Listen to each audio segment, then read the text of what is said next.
Chapter 4, The Lame Girl. Shatov proved not to be stubborn, and following my note, came at noontime to call on Lizaveta Nikolaevna. We entered at almost the same time. I too was paying my first call. All of them, that is Liza, Maman, and Mavriky Nikolaevich, were sitting in the big drawing room arguing. Maman had requested that Liza play some waltz for her on the piano, and when she began the requested waltz, started insisting that it was the wrong one. Mavriky Nikolaevich, in his simplicity, interceded for Liza and insisted that it was the right one. The old woman got so angry that she burst into tears. She was ill and even had difficulty walking. Her legs were swollen, and already for several days she had done nothing but wax capricious and find fault with others, despite the fact that she had always been slightly afraid of Liza. They were glad that we came. Liza blushed with pleasure and, after saying merci to me, for Shatov of course, went up to him, looking at him curiously. Now, just from the very beginning here, I just want to say how this is one of those little tiny pockets in a 700-page novel that's just unforgettable. Every time I read that paragraph, it's like a bottled perfection of a description, and especially of a description of what in the present day we would call white people problems. They don't have anything to argue about. They're going to argue about what piano piece she's playing. Let's read it from McAndrew.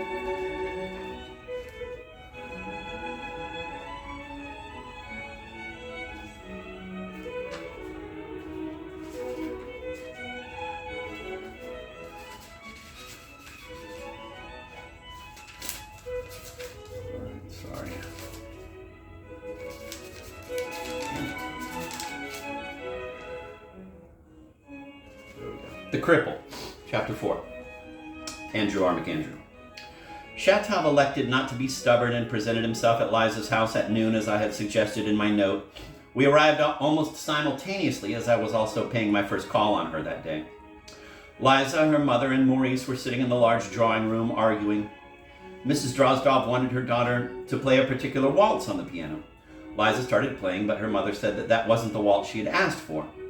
Maurice innocently, how does he say it in the other one? Mavriky Nikolaevich, in his simplicity, interceded for Liza. And they put the full two first names, Mavriky Nikolaevich. Liza started playing, but her mother said that that wasn't the waltz she had asked for. Maurice innocently said he thought it was the right one. I like the difference in innocently or in his simplicity. Something about that makes it sound like it's a man and a woman situation and he should just shut up. That's what I get from that. But that could just be me. Liza flushed with pleasure, and after thanking me for delivering her message to Shatov, went over to him, obviously full of curiosity.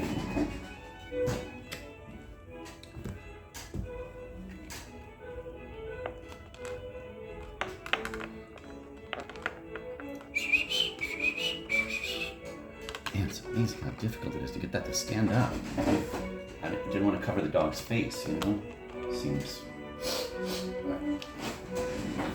Shatov stopped clumsily in the doorway. Having thanked him for coming, she led him over to Maman.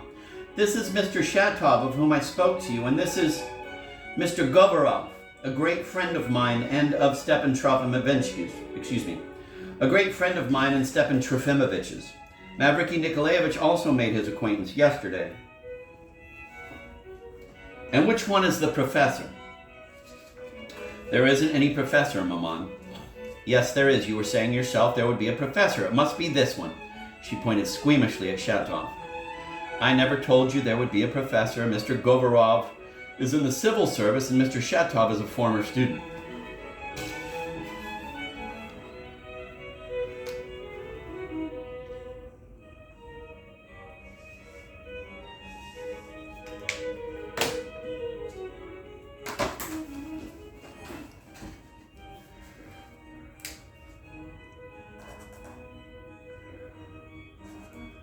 I love those words as something that you would do.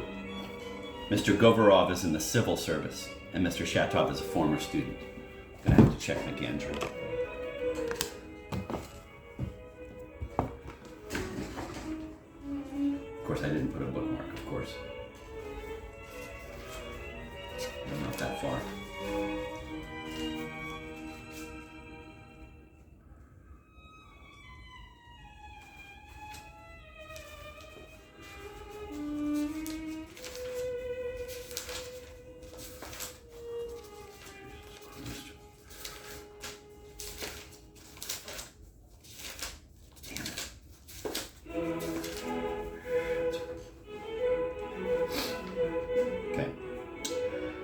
That's not true. You told me yourself this is McAndrew.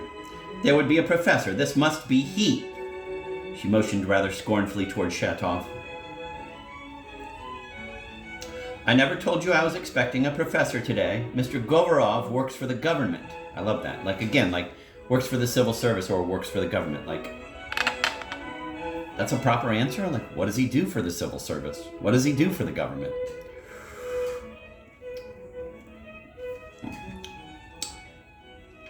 And here it says, I never told you I was expecting a professor today. Mr. Govorov works for the government, and Mr. Shatov, period, is a former student.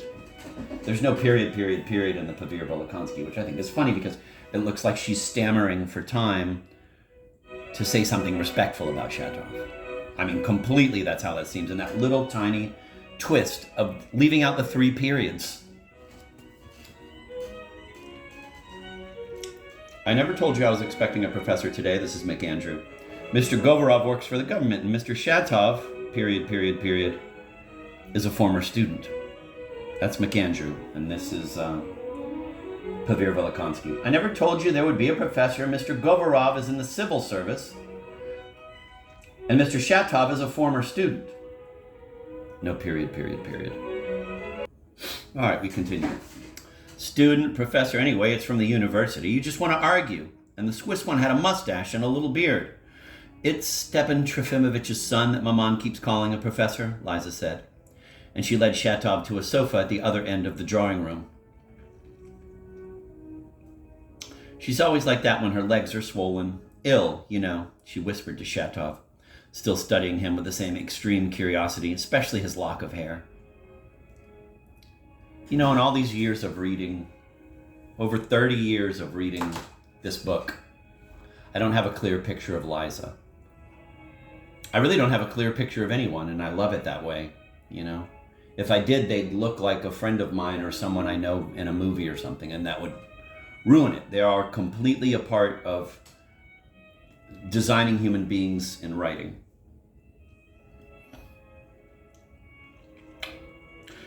And that it's whispered. She's always like that when her legs are swollen. Ill, you know? She whispered to Shatov, still studying him with the same extreme curiosity, especially his lock of hair. And see, and that's cool too, like, because, I don't know, because for this book, Liza's kind of the hipster of the book. She just runs around giggling all the time or creating dramatic scenes out of nothing. She's like the Paris Hilton of the 1870s.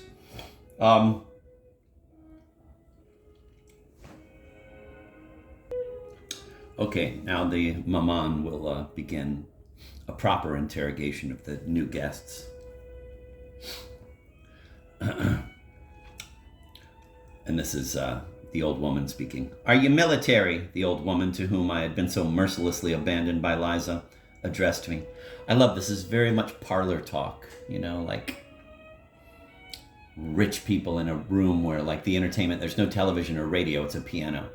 And the daughter of the house plays the piano for you. All right. Are you military? The old woman, to whom I had been so mercilessly abandoned by Liza, addressed me. No, madam, I am in the civil service. Mr. Govorov is a great friend of Stepan Trofimovich's, Liza echoed at once. You serve at Stepan Trofimovich's, but isn't he a professor too? Ah, Maman, you must even dream about professors in your sleep, Liza cried in vexation. There are quite enough of them in reality, and you are eternally contradicting your mother. Were you here when Nikolai Vsevolodovich came 4 years ago? I replied that I was. And was there some Englishman here with you? No, there wasn't. Liza laughed. Ah, you see, there wasn't any Englishman, so it's all a pack of lies. Varvara Petrovna and Stepan Trofimovich are both lying, and everyone else is lying too. That's because yesterday, Auntie and Stepan Trofimovich found some resemblance, between Nikolai Vsevolodovich and Prince Harry from Shakespeare's Henry IV, and in answer to that, Maman says there was no Englishman, Liza explained to us.